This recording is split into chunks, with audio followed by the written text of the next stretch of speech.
Mukunda jewellery మొట్టమొదటి factory outlet హనుమకొండలోనే అతిపెద్ద jewellery mart December 14న గొప్ప ప్రారంభం. నమస్తే రమ్మగారు. నమస్తే జయ. ఏదైనా మంచి స్టోరీ చెప్పండి రమ్మగారు. సాధారణంగా మనం చదువుకున్న వాళ్ళు, జ్ఞానం కలిగి ఉన్న వాళ్ళ ప్రత్యేకతే వేరుగా చెప్పుకుంటాం. Knowledgeable people. నాలెడ్జ్ ఎక్కడి నుంచి వచ్చేస్తుంది? సహజంగానే కొంచెం ఐక్యూ ఉన్నవాళ్ళు ఉంటారు, చురుగ్గా, తెలివిగా, యాక్టివ్గా ఉంటే చదువు వాళ్ళకి వాళ్ళ ఐక్యూని బాగా పెంపొందిస్తుంది. అప్పుడు వాళ్ళకి రకరకాల విషయాలు తెలుసుకునే అవకాశం లభిస్తుంది. ఒట్టి ఐక్యూ ఉన్నవాడు కొన్ని చోట్ల రాణిస్తాడు.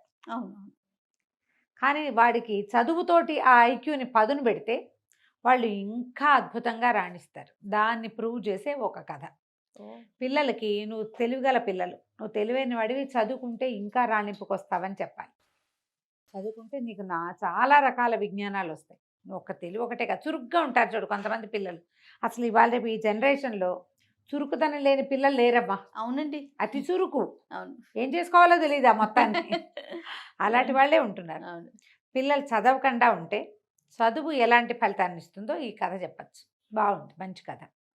పూర్వం ఒక అగ్రహారంలో ఒక ఆయన ఉండేవారు, ఇద్దరు మగపిల్లలు. ఆయన చాలా పేదవాళ్ళు వాళ్ళు. అయితే ఏదో చిన్న వృత్తి వాళ్ళది, పౌరోహిత్యం లాంటివి నేర్పించుకున్నారు. రెండో పిల్లడు భలే తెలివిగా ఉండేవాడు.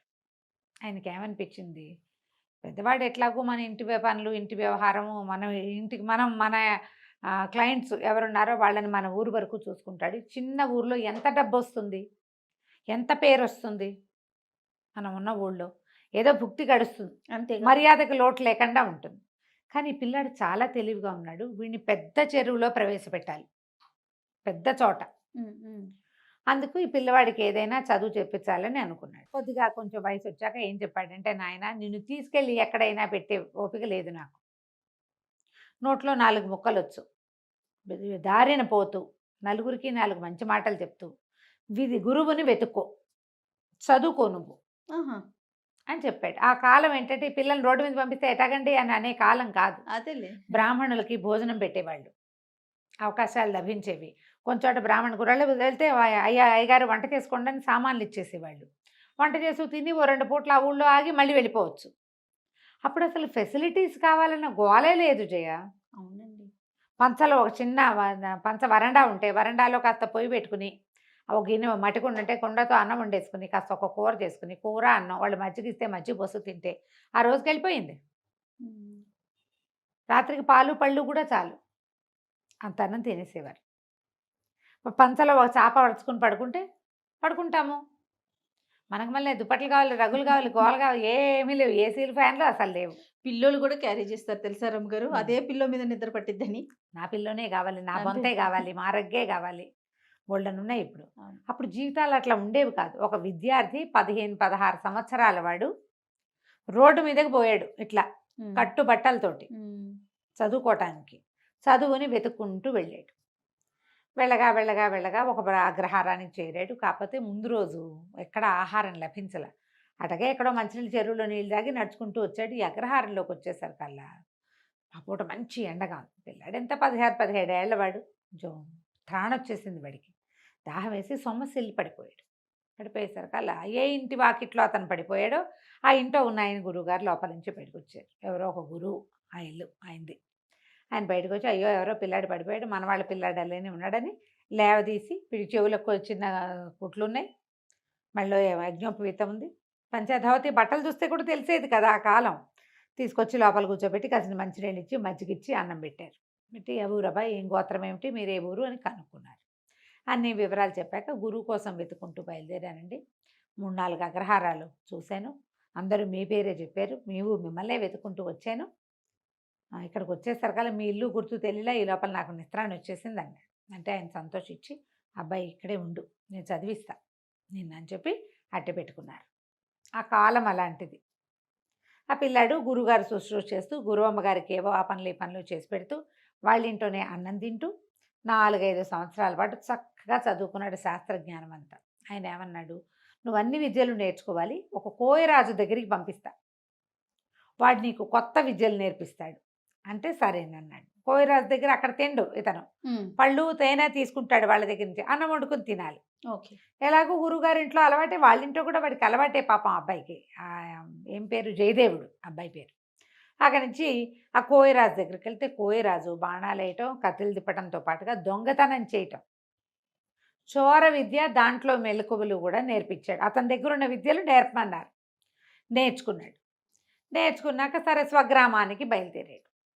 అవన్నీ ఎక్కడో ఊళ్ళు వెళ్తుంటే సరే ఒక ఊర్లో ఆగాడు. ఆగి ఒక బ్రాహ్మణ గృహస్థింట్లో మంచినీళ్ళు భోజనం కోసం అడగడానికి పోయాడు. పోయేసరికల్లా ఆవిడ ఏమైనా మంచినీళ్ళు మజ్జిగ ఇచ్చి, ఎక్కడి నుంచి నాయనా, ఏ ఊరు ఏమిటి అంటే, చిన్నప్పుడే బయటకు వచ్చానండి, అక్కడ చదువుకున్నాను హరిశర్మ గారి దగ్గర, తర్వాత ఏమో ఇట్లా కోయరాజు దగ్గర రకరకాల విద్యలు నేర్చుకున్నాను, ఇక నేను రాజోద్యోగం చేయగలిగే సత్తా వచ్చింది, ఎక్కడైనా ఉద్యోగం దొరికితే చూసుకుంటా, ముందు మా వాళ్ళని చూద్దామని బయలుదేరానంటే, ఏమిటో నీ విద్యలన్నీ వింటుంటే వింతగా ఉంది, ఇప్పుడు మా ఇంటికి ఎవరు వచ్చారో చెప్పు, చాలా చదువుకున్నావు కదా, ఊహించు, మా ఇంట్లో ఏం జరిగింది, మా ఇంటికి ఇంతకుముందు ఎవరో వచ్చారు, ఎవరు వచ్చారో నువ్వు ఊహించి చెప్పగలవా,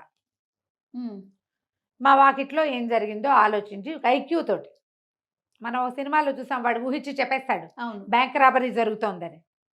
అవునండి. ఇలాంటి కథలే దానికి ఆధారం. ఓకే. ఈ అబ్బాయి ఏం చెప్పాడంటే, బయటకు వాకిట్లోకి వెళ్ళొచ్చాడు, లోపలికి వచ్చాడు, ఇంటికి ఎవరో నలుగురు వచ్చారు, బహుశా రాజోద్యోగులు అయి ఉండొచ్చు, సైనికులు అయ్యి ఉండొచ్చు. తర్వాత ఈ రోడ్డు మీద ఒకడు నడిచి వెళ్ళాడు, వాడి నెత్తి మీద ఒక బొగ్గల బస్తా ఉంది. ఏం బస్తా? బొగ్గల బస్తా ఉంటే ఆయన ఆశ్చర్యపోయాడు. ఊరిని భలే కనిపెట్టాబోయ్, నిజంగానే మా ఇంటికి సైనికులు వచ్చారు, నలుగురు సైనికులు వచ్చారు. దేవాలయం దగ్గర ఒక మణి పోయింది, ఆ మణిని వెతుక్కుంటూ వచ్చారు, ఒక్కొక్క ఇంట్లోనూ వాళ్ళు వాకప్ చేసుకుంటూ వెళ్తున్నారు. నువ్వు భలే కనిపెట్టావు, అసలు ఆ మణి ఎట్టా పోయిందో, ఎవరి దగ్గర ఉందో నువ్వు కనిపెట్టగలవేమో, ప్రయత్నం చేయి, రాజుగారి దగ్గర నీకు ఉద్యోగం వేయించే పూచి నాది, చక్కగా మీ నాన్నని తాన్నయ్యని కూడా ఈ ఊరే తెచ్చుకోవచ్చు, ఈ ఊళ్ళో బ్రాహ్మణికానికి ఏం కొదవలేదు, మీ నాన్న అన్నయ్య వాళ్ళ పని వాళ్ళు చేసుకుంటారు, నీతోటే ఉంటారు హాయిగా, కనిపెట్టు, మణి ఎక్కడ పోయింది, ఎలా పోయింది, ఎవరు తీసుకొచ్చారు, ఎవరు తీసుకున్నారంటే సరేనన్నాడు. ఈ అబ్బాయి వెళ్ళి దిగి అక్కడి నుంచి వెళ్ళిపోయాడు, వాళ్ళ ఇంటి నుంచి బయటకు వచ్చేసాడు. ముందు దేవాలయం దాకా నడిచి వెళ్ళాడు, దేవాలయం దగ్గర నుంచి నడుచుకుంటూ వచ్చాడు. ఏ గృహస్థ అయితే ఇతనికి మంచినీళ్ళు ఇచ్చి ఉద్యోగం ఇప్పిస్తానన్నాడో వాళ్ళ ఇల్లు దాటి ఇంకా 9-10 ఇళ్ల తర్వాత ఒక కంసాలి ఇల్లు, కంసాలి ఇంటి దాకా వెళ్ళాడు. అక్కడి నుంచి కంసాలి ఇంట్లోకి వెళ్ళాడు, లోపలికి వెళ్ళి బంగారము ఈ రోజుల్లో రేట్ ఎంత ఉంది, ఏదైనా వస్తువు చేయడానికి అతను ఎంత తీసుకుంటాడు, ఇవన్నీ మాట్లాడుకున్నాడు. కాసేపు మాట్లాడుకున్నాక మళ్ళీ బ్రాహ్మణుడి ఇంటికి వచ్చేసాడు. వస్తువు దొరికేస్తుందండి, నా భోజనం పెట్టించండి, నేను రాజోద్యోగులను తీసుకెళ్తానన్నాడు. నేను ఆశ్చర్యపోయాడు. భోజనం పెట్టారు, భోజనం వేళ అయినప్పుడు తినాలి కదా, మరి అన్నం తినేశాక మీరు రాజోద్యోగులను పిలిపించండి, సైనికుల్ని, దొంగ దొరికాడు మనకన్నాడు. అనేసరికి సరే 4 సైనికుల్ని గుడి దగ్గర ఉన్న వాళ్ళని కేకేసుకురమ్మని కుర్రాన్ని పంపించాడు. ఆయన పాలేరెళ్ళి సైనికుల్ని పిలిచాడు. మా అయ్యగారు ఏదో చెప్తామని రమ్మన్నారంటే 4 సైనికులు వచ్చారు. వస్తే వాళ్ళు మాట్లాడుకున్నారు. జయదేవుడు అన్నాడు, దీని తర్వాత 9 ఏళ్ళ తర్వాత కంసాలి ఇల్లు ఉంది కదా, కంసాలేనండి దొంగ అన్నాడు. ఈ రాజోద్యోగులు వీళ్ళు సైనికులు అన్నారు, అటగాదు బాబు, అందరి ఇల్లు సోదా చేసాం, ఇప్పుడు నువ్వున్న ఇల్లు సోదా చేసినట్టే కంసాలి ఇల్లు కూడా సోదా చేసాము, వాళ్ళ ఇంట్లో ఎక్కడా కనపడలేదు, అన్ని పెట్లు గిట్లు అన్నీ చూసాం అనేసరికి నాతో పదండి నేను చూపిస్తా అన్నాడు. ఈ బ్రాహ్మణ ఏ ఇల్లు అయితే ఆశ్రయం ఇచ్చారు ఇంట్లో వాళ్ళు కూడా బయలుదేరారు. సరే అందరూ కలిసి లోపలికి వెళ్ళారు. అతను అన్నాడు, అదేంటండి మా ఇల్లు సోదా చేశారు కదా, నేను అటువంటి వాడిని కాను, అలాంటి వాడిని కాను నేను అనేసరికి ఇతను అన్నాడు, ఈ కంసాళ్ళు వీళ్ళ పద్ధతి ఏంటంటే పెట్టెల్లో బేడల్లో బంగారాన్ని కానీ వస్తువులు కానీ దాచరు, వీళ్ళు దొరికేస్తాయని. ఇప్పుడు కంసాల ఇంట్లో ఎప్పుడు బంగారం ఉంటుంది, దొంగలు పడరు. వాళ్ళు ఏం చేస్తారంటే చిన్న చిన్న గోడకి కంతల్లో పెట్టి మూస్తారు. కొత్తగా అలిగిన గోడ ఎక్కడుందో వెతకండి ముందన్నాడు. మట్టి గోడ అది. ఇప్పుడు రోజు అలకరు కదా, కొన్ని చోట్ల ఇట్లా ప్యాచ్లు కనపడతాయి, ఆ ప్యాచ్ ఉన్న చోట తడి ముట్టుకుని చూసి ఇదిగో తడిగా ఉంది ఇక్కడే అంటే అక్కడ తవ్వేసరికి దాన్ని ఇట్లా కొట్టేసరికి మణి బయటపడింది. వాళ్ళు ఆశ్చర్యపోయారు, ఈ బ్రాహ్మణ ఆయన ఆశ్చర్యపోయాడు, ఆ గృహస్థు కూడా. మణి తీసుకున్నారు, కంసాలని పట్టేశారు. పట్టేశాక బయటకు వచ్చాక ఆయన అడిగాడు, ఎట కనిపెట్టావయ్యా అని. దాందేముందండి, దేవాలయం దగ్గర మణిపోయింది, దేవాలయం దగ్గర ఎక్కడ మణిపోయిందని మీ వాళ్ళు చెప్తున్నారు, మణి మిస్ అయిందని. అక్కడ ఒక చిటికెడు బొగ్గు పొడి రాలి ఉంది. ఆ తర్వాత దారంతా బొగ్గు పొడి రాలింది.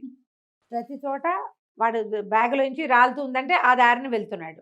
తర్వాత ఎక్కడైతే బొగ్గుపడి రాలి ఉందో అక్కడ అడుగులు నిదానంగా వేసినట్టు, మధ్యలో ఒక్క అడుగు వెనక్కి వేసినట్టు కనపడుతుంది. తను ఎవరినైనా వెంబడిస్తున్నారేమోనని వెనక్కి తిరిగి చూశాడు ఆ బొగ్గులు బస్తా పట్టుకున్నవాడు. నేను కంసాల వాళ్ళ ఇంట్లోకి వెళ్ళినప్పుడు వాళ్ళ వాకిట్లోకి, ఇప్పుడు రోడ్డు మీద కాకుండా వాళ్ళ వాకిట్లో కూడా బొగ్గుపడి వెళ్ళింది. వాళ్ళ ఇల్లంతా పరిశీలిస్తే ఒక మూల బొగ్గుల బస్తా కనపడింది. ఖచ్చితంగా అతను తెచ్చి ఉండాలి. అతను ఏం చేశాడు, మణి ఎక్కడ దొరికింది. దొరకగానే మణి చేత్తో పుచ్చుకొచ్చినా జేబులో వేసుకొచ్చినా అంతది తెలిసిపోతుంది. అందుకని ఏం చేశాడు, ఒక బొగ్గుల బస్తా కొనుక్కొచ్చుకొని అక్కడ పెట్టి బొగ్గుల బస్తాలో దాన్ని వేసేసాడు. బొగ్గుల బస్తా మోసుకుంటూ వచ్చాడు. వచ్చిన తర్వాత అడుగడుక్కి ప్రతి 10 అడుగులకి ఓసారి వెనక్కి తిరిగి చూసుకుంటున్నాడు. వెనక్కి తిరిగి చూడాలంటే ఇటా తిరగలేదు, నెత్తి మీద బస్తా ఉంది కదా, ఒక అడుగు వెనక్కి వేస్తే కదా వెనక్కి తిరగాలట్టు. అవును, మనిషి పూర్తిగా సగపడైనా తిరిగితే గానీ కనపడదు అవతల భాగం. అంతేగా. బస్తా ఉన్నవాడు ఎట్టా మరగమల ఇటా చూస్తాడు, చూడలేకపోతాడు కదా. అందుకని 11 అడుగులు ముందుకి, ఒక అడుగు వెనక్కి కనపడుతున్నాయి. అవి కొంచెం అడుగులు మాసిపోయినాయి, అంటే చాలా సేపు అయిందనమాట. మరి మా ఇంటికి సైనికులు వచ్చారని ఎట్టా కనిపెట్టావయ్యా అంటే, దాందే ఉందండి, సైనికులు కవాతు చేస్తున్నట్టు నడుస్తారు, మనకు మళ్ళీ ఎట్టా పడితే ఎట్టా ర్యాండమ్గా నడవరు. అడుక్కి గ్యాప్ కూడా కరెక్ట్గా ఉంటుంది, వాళ్ళకి అలవాటు. 4 రోళ్ళు 8 జతలు, అది కూడా సేమ్ గ్యాపులతోటి. కాబట్టి ఖచ్చితంగా వాళ్ళు సైనికులు అయి ఉంటారని ఊహించాను. వాళ్ళు మీ ఇంట్లోకి వచ్చారు, మీ వాకిట్లో మట్టి మీద కూడా సేమ్ అడుగులు ఇవి కనపడుతున్నాయి. వాళ్ళు మీ ఇంట్లోకి వచ్చారు, వచ్చింది రాజ సైనికులు అని తెలిసింది. వీళ్ళకంటే ముందే అతను వెళ్ళిపోయాడు సైనికుల కంటే, ఎందుకంటే అతని అడుగులు మీ వాకిట్లో చేరిపోయినాయి, ముందే వెళ్ళి దాచేసుకున్నాడు. కంసాలు కాబట్టి ఖచ్చితంగా బంగారాన్ని పూడ్చినట్టుగానే దీన్ని పూడ్చిపెట్టాడు.